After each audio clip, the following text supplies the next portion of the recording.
শায়েখ আহমদুল্লাহ হাফিজাহুল্লাহ, উনি ওনার বক্তব্যে কোনো ভুল করছেন বলে আমার কাছে মনে হয় না। সে 48 ঘন্টার আলটিমেটাম দিয়েছে একজন আলেমকে, একজন আলেম।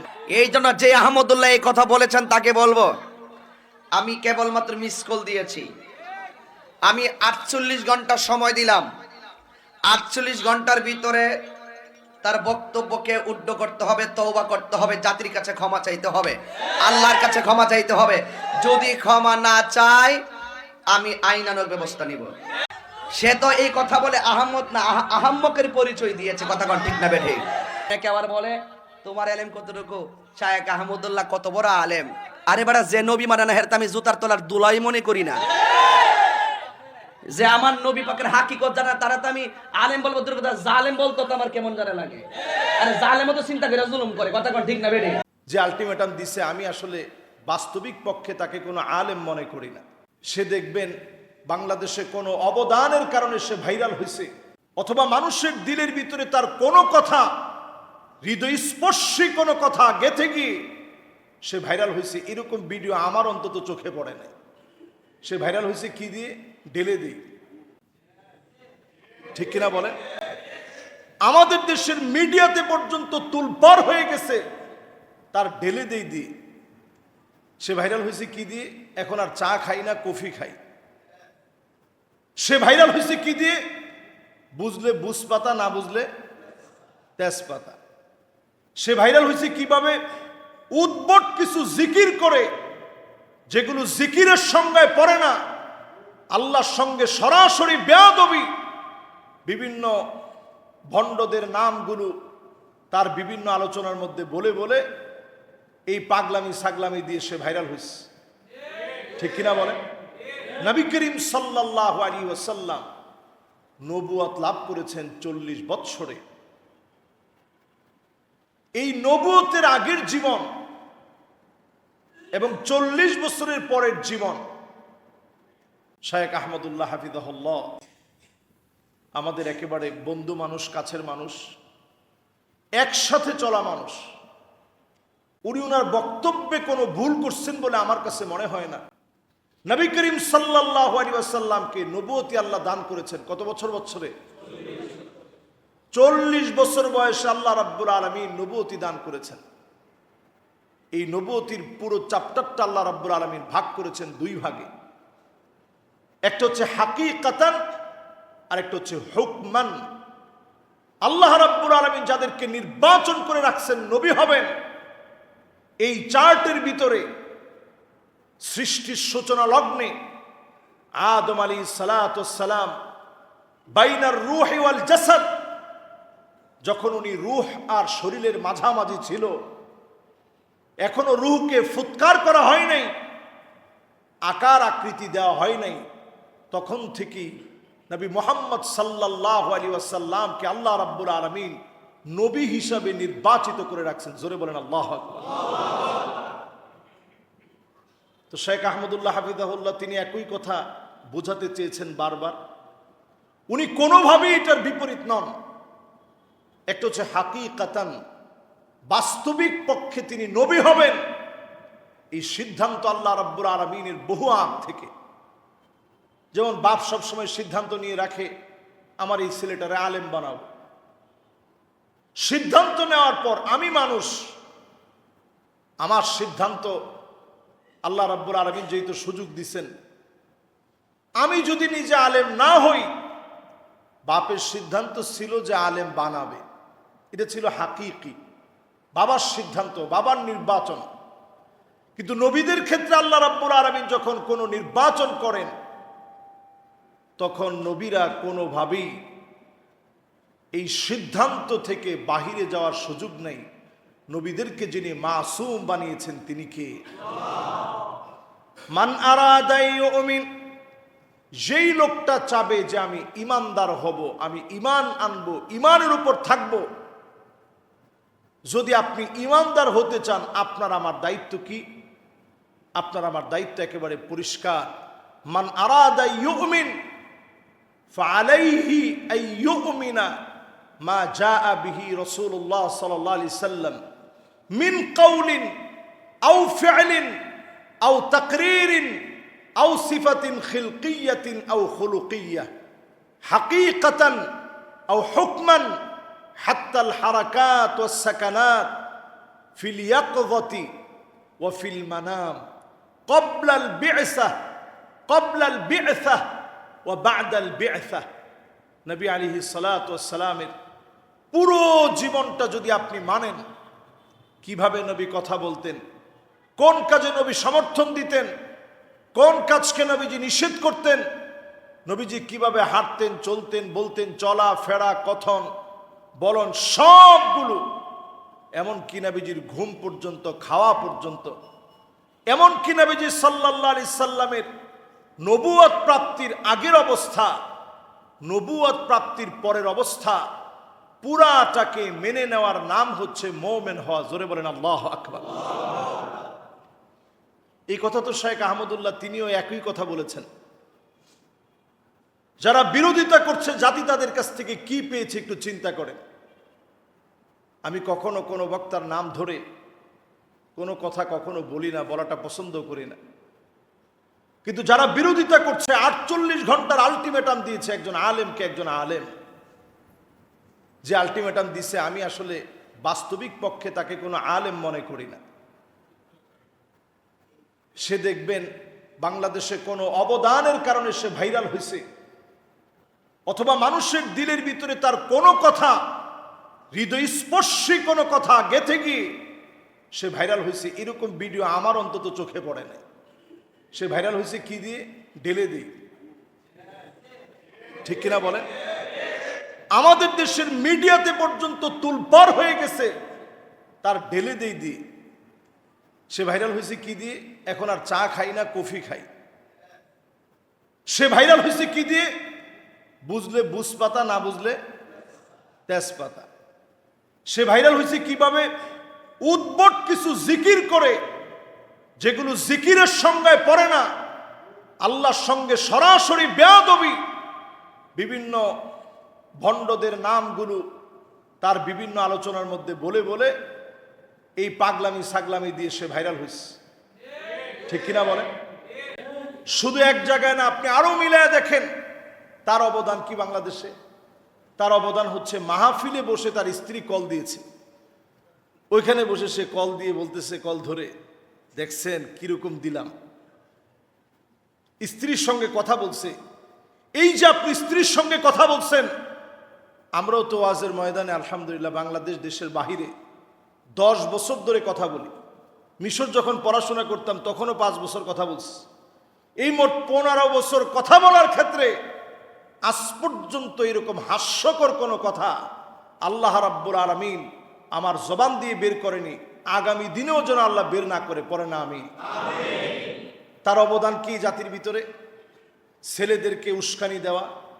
তার অবদান হচ্ছে এমন উদ্ভট কথা বলা যেগুলো কুরুচিপূর্ণ, যেই কথাগুলো স্বামী স্ত্রী তার সন্তানদেরকে নিয়ে একত্রে শুনতে পারে না, যে কথাগুলো দিয়ে প্রতিনিয়ত টিকটক হচ্ছে। এইরকম একজন বক্তা যদি 48 ঘন্টার আলটিমেটাম দেয়, এটা টিকটকারের আলটিমেটাম হবে, বাস্তবিক কোনো আলটিমেটাম হবে না। ঠিক কিনা? আমরা আলেমরা সজাগ হওয়া উচিত। শেখ আহমদুল্লাহ এই জাতির রাহবার হিসেবে কি করে নাই। আমি এমন ব্যক্তির পক্ষে বলছি না যে ব্যক্তি যার সাথে আমার চলাফেরা নাই। ওমর রাদিয়াল্লাহু তাআলা আনহুর সামনে এসে বলা হচ্ছে এই লোকটা খুব নেককার, খুব দিনদার। ওমর রাদিয়াল্লাহু তাআলা আনহু বলছেন, আতাআমালতা মাহু, তুমি কি তার সাথে লেনদেন করছো? বলছে, না, লেনদেন তো করতে পারি নাই। তো কেমনে বুঝলো যে লোকটা দিনদার? আসাফারতা মাহু, তুমি কি তার সাথে সফর করছো? কোথাও ভ্রমণে বের হইছো? বলছে, না, ভ্রমণেও বের হইনি। তো কেমনে বুঝলা লোকটা দিনদার? আমি ওনার সাথে দুবাইয়ের সফরে ছিলাম, প্রায় সময় আমরা একসঙ্গে বসি। আমি জেনে শুনে বলছি, দায়িত্ব নিয়ে বলছি, এদেশের লাখো মানুষের কর্মসংস্থানের ব্যবস্থা, স্বাবলম্বীকরণ প্রকল্পে লাখো মানুষের পাশে তিনি দাঁড়িয়েছেন। সাদকায়ে জারিয়া, আমাদের দেশের এই ক্লাইমেটের যে পরিবর্তন, তিনি বৃক্ষরোপণ কর্মসূচির মধ্য দিয়ে এ জাতির আবহাওয়া নিয়ে চিন্তা করেন, যাহার এই জাতি যদি কষ্টে পড়ে যায়। এদেশের মানুষ যখন বন্যার্থ হয়েছে, সিলেটে তিনি ছুটে গিয়েছেন, সাতকানিয়াতে তিনি ছুটে গিয়েছেন দায়িত্ব নিয়ে। সমস্ত মিডিয়াগুলো সেগুলো ক্যাপচার করেছে, আপনারা দেখেছেন নিশ্চয়ই।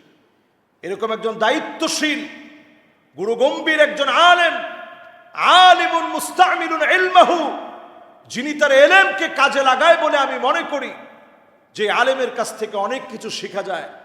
যুগ জামানা পাল্টে দিতে চাই না অনেকজন, এক আলেমই আনতে পারে জাতির জাগরণ, ঠিক কিনা বলে?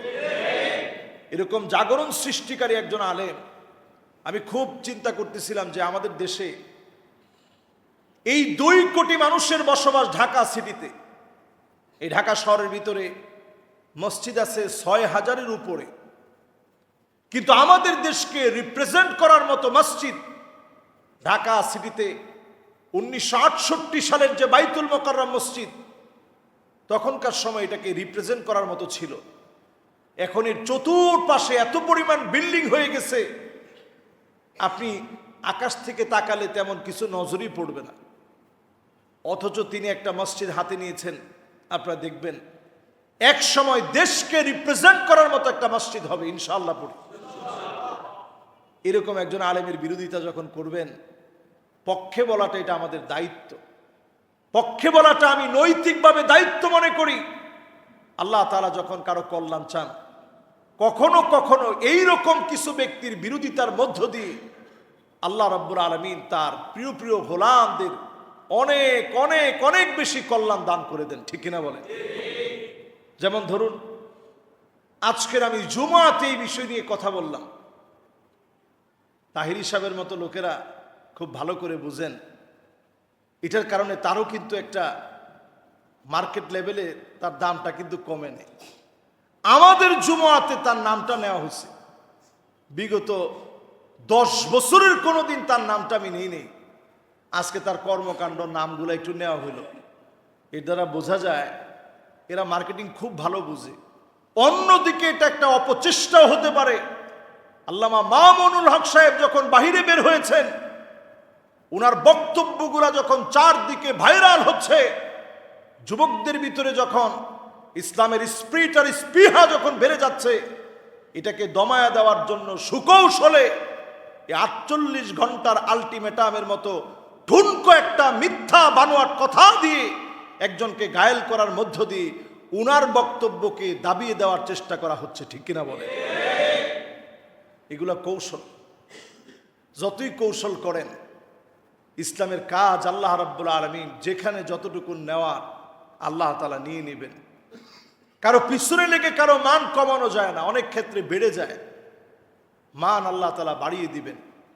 সঠিক বুঝ প্রত্যেকের থাকা উচিত।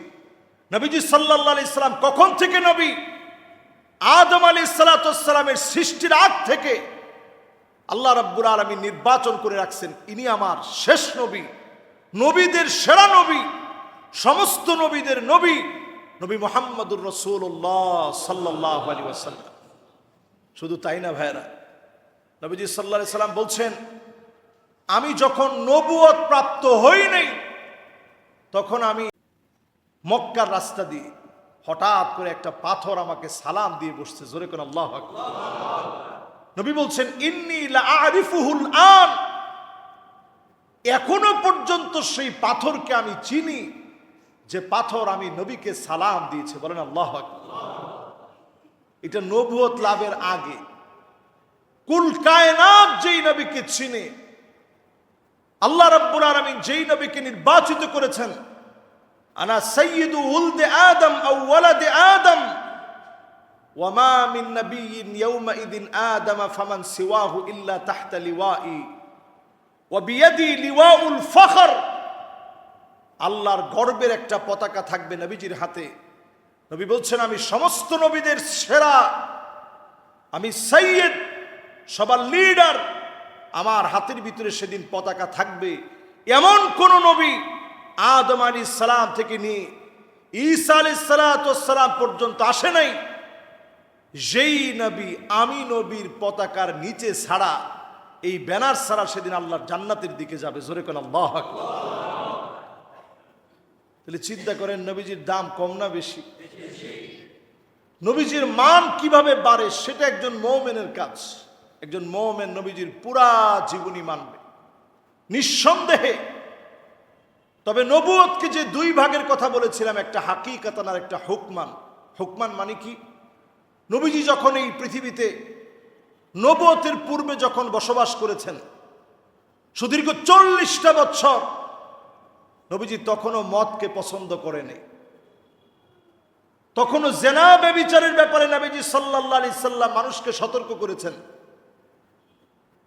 কাবার পাথর কিভাবে স্থাপন করবে, হাজরে আসওয়াদ, যুগের পর যুগ ধরে মারামারি চলছে।